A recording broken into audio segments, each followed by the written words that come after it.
What's up everybody, Stone from Stick on the Ice here and welcome back to another video. Today, I've removed every starting goalie from every single NHL team. So quickly, I'm going to go through all the goalies that have been removed from each team. Starting with the Anaheim Ducks, they're going to be losing 90 overall John Gibson. The Arizona Coyotes continue to be a dumpster fire, but it gets worse with the loss of Carter Hutton. The Boston Bruins are losing the man that was supposed to be Tuukka Rask's replacement in Linus Ullmark. While Buffalo, they're losing a guy that they picked up not too long ago in Malcolm Subban. The Calgary Flames are losing one of the hottest goalies in hockey right now in 89 overall Jacob Markstrom. The Hurricanes are losing the man they just picked up in free agency in Frederik Andersen, and after trading him for nothing, Chicago's getting nothing with the loss of Marc-Andre Fleury. Another goalie that was recently picked up is lost. This time it's Darcy Kuemper in Colorado. Also, when I refer to a player as recently picked up, I mean within the past year. The 5-year extension that Elvis signed doesn't mean anything anymore as he's removed from the team. So the Dallas Stars are an interesting situation. Technically, I have to remove 2 goalies from this team. Since Ben Bishop recently retired, it didn't make sense for him to be the only goalie that I removed from the team. So by not counting Ben Bishop, Anton Khudobin's the best goalie on the Dallas Stars,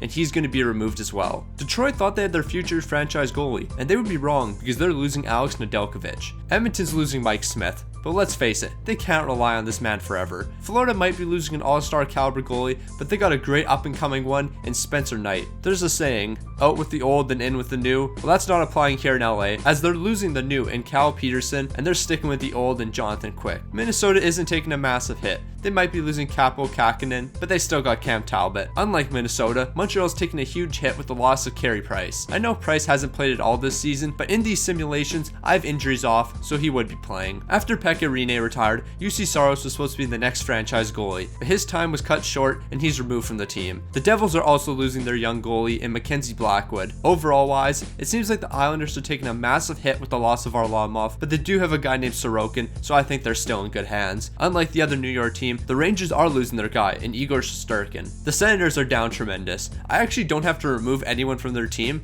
because they already did that by sending Matt Murray down to the minors. They're trying this challenge in real life right now. After being very mid last season, Carter Hart isn't going to get the chance to redeem himself, and Philly's losing their guy. I feel like the removal of Tristan Jarry is going to have mixed reactions. In the regular season, Jarry's proved he can be that guy, but when the playoffs come around, there's a lot of questions surrounding him. Meanwhile, San Jose's losing one of the hottest goalies in hockey right now in James Reimer. Just because it's Seattle's first season in the league doesn't mean they're not affected by these rules. After signing Grubauer in the offseason, Seattle's losing him immediately. Meanwhile, St. Louis is losing the man that saved their franchise in Jordan Binnington. Tampa Bay might be taking the biggest loss out of everyone, with them losing Andre Vasilevsky. I'm actually curious on how this team's going to do with Brian Elliott as the full-time starter. Toronto's extremely lucky. Instead of losing Jack Campbell, they're only losing Peter Mrazek. At the end of the day, Toronto still lost a good goaltender here. The red-hot Vancouver Canucks are definitely going to cool off with the loss of Thatcher Demko. Vegas is going to regret trading Fleury away because now they lost Robin Leonard too. The final 2 goalies that are being removed are Samsonov from Washington and Connor Hellebuyck from Winnipeg. Now that we know who's been removed from every team, comment down below which team do you think is going to have the best season. Also, if you haven't already, make sure to subscribe. 75% of the people that watch my videos aren't subscribed, and I'm trying to hit 6,000 subs by the end of the month, so every single sub means a ton. When the season came to an end, the Las Vegas Golden Knights are coming out on top with a 50-24-8 record. Surprising me is the New Jersey Devils, who are finishing second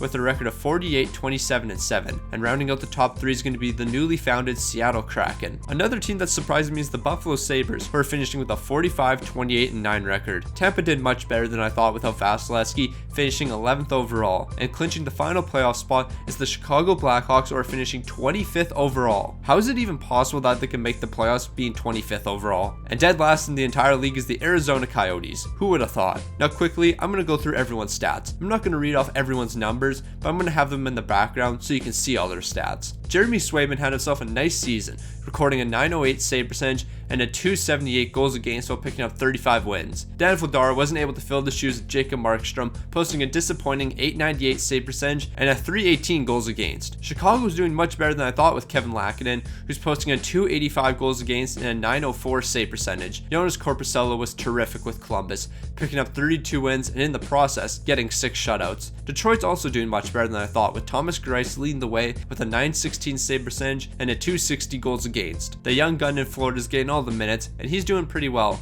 picking up 32 wins with a 291 goals against. Cam Talbot had himself a decent year, posting a 912 save percentage and a 285 goals against. After losing Pekka Rinne to retirement and having UC Saros removed, Nashville's having to roll with David Rittick. He wasn't too bad though, posting a 907 save percentage and a 299 goals against. Alexander Georgiev's having himself a decent season as well. He's posting a 908 save percentage and a 296 goals against. Without Carter Hart, Martin Jones is having to carry the way for the Flyers, and he's doing that by securing 34 wins while picking up 4 shutouts. Aiden Hill was mid this season, posting a 903 save percentage and a 312 goals against. Meanwhile, Chris Striger was absolutely fantastic, picking up 38 wins while posting a 924 save percentage and a 230 goals against. And we can't forget about the 10 shutouts he had. Jack Campbell was a bit of a disappointment with a 903 save percentage and a 292 goals against. But you know who wasn't a disappointment? JAROSLAV HALAK, who's picking up 32 wins and in the process getting 7 shutouts. And the final 2 goalies are Vanacek, who's picking up 32 wins with a 912 save percentage, and Eric Comrie, who's picking up 39 wins with a 295 goals against. Overall, Jonathan Bernier is tied with Eric Comrie for most wins with 39. This is what the playoff picture is looking like. Comment down below, who do you think is going to come out on top as Stanley Cup champions? With 1 round in the books, we're down to 8 teams. The Avs are taking on the Jets, the Knights are taking on the Ducks, it's Devils versus Islanders, and Bruins versus Leafs. We're down to 4 teams. In the West, we have the Knights versus the Avalanche, and in the East, we have the Devils versus the Bruins. Here we are, the Stanley Cup final, and the Las Vegas Golden Knights are taking on the Boston Bruins. When the series came to an end, the Las Vegas Golden Knights would come out on top in 6 games, with Mark Stone taking home the Conn Smythe. If you enjoyed this video, I definitely recommend checking the one out on screen, and if you haven't already, make sure to drop a like and subscribe.